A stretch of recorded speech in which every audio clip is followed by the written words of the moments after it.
Hello students of class 10.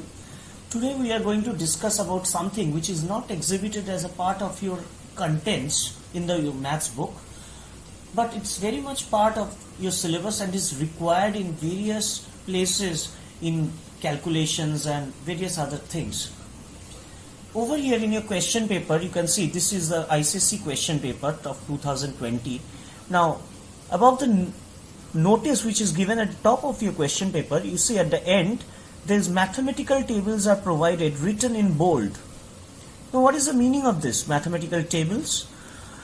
Now mathematical tables are thin booklets which are provided with the supervisors of every exam hall, and you need those booklets for various calculations. Now you have at the end of your book, you see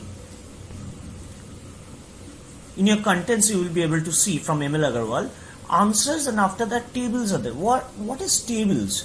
These tables are actually square roots and your sine, cos, tan tables.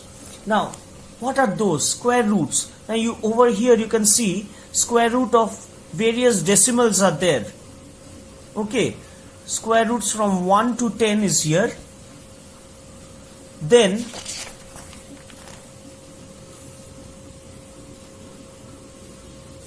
square roots from 10 to 100 is here.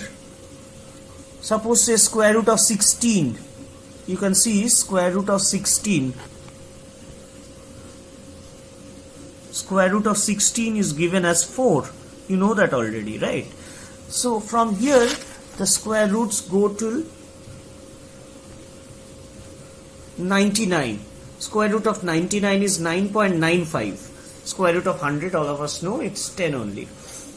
Then we come to natural signs. This is sine, cos, tan tables. Now you can see over here sine 30 value is half. It's given over here, sine 30.5. Can you see this? Okay, now similarly natural cosines are given, then natural tangents are also given. Okay, so in case if you get confused or forget any of the values, which often we do, so you can refer to these tables. Now there are some special tables also, special angles also, which we will deal with later on. Now those values of sine, cos and tan we also need to find from the tables. Okay, so please go through them. It's at the end of your book, and start practicing finding square roots, and sometimes you get these in matrices and various other places you get this general values, standard values of sine, cos and tan. If you ever tend to forget those values, please refer to these tables for further. Now in calculations, besides getting some assistance from the log tables, now we need to know these things, divisibility rules of various numbers, especially the numbers which are the basic ones from 1 to 13 we can say. Now this is, you learn this in your junior classes, but people have the tendency to forget over the period of time. So I once again recapitulate these things. Divisibility of 2, all of you know all even numbers are divisible by 2. Divisibility of 3, if the sum of the digits of a number is a multiple of 3. Then we come to divisibility of 4. Here is a tricky part. The last two digits should be a multiple of 4, or the last two digits is a double zero. Then it is divisible by 4. Divisibility of 5, all of us know numbers ending with 0 and 5, so I did not write that here. Divisibility of 6, number is divisible by 6 if it satisfies the divisibility of both 2 and 3. That means it must be an even number, and the sum of the digits of a number must be a multiple of 3. Now here we come to divisibility of 8. The number must be divisible by 8 if the last 3 digits is a multiple of 8 or the last 3 digits is a 000. Finally we come to divisibility of 9. sum of the digits is divisible by 9, just like 3. Sum of the digits is divisible by 3. And here we come to divisibility of 11. All of you see, if the difference between the sum of even place and odd place digits is a 0 or a multiple of 11, then it is divisible by 11.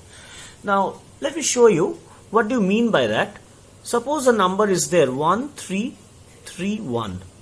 The even place digits, this is the even place digits, 2 and 4, and the odd place digits, here is the odd place digits. The place values are 1 2 3 4 if you start from this side. So what is the sum of the even place digits and odd place digits? Sum of the even place digits is 3 plus 1 4. Sum of the odd place digits also 3 plus 1 4. Now difference between them 0. So this number is divisible by 11. Okay. So now we finally come to divisibility of 12 if the number is satisfying the divisibility of both 3 and 4. Satisfying 3 means the sum of the digits is a multiple of 3, and satisfying 4 means last two digit is a multiple of 4. For example, we see 144. Sum of digits 4 plus 1 plus 4, that is 9, and last two digits multiple of 4. So it is divisible by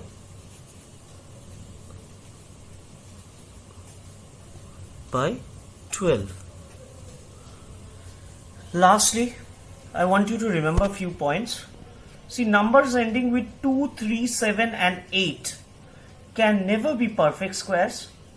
I would urge all of you to memorize the squares of 1 to 32 and memorize the cubes of 1 to 11. These are required in various places in our calculations and several other things also. So with this I end today's session. I'll be starting a new chapter in the next session. Thank you and God bless you.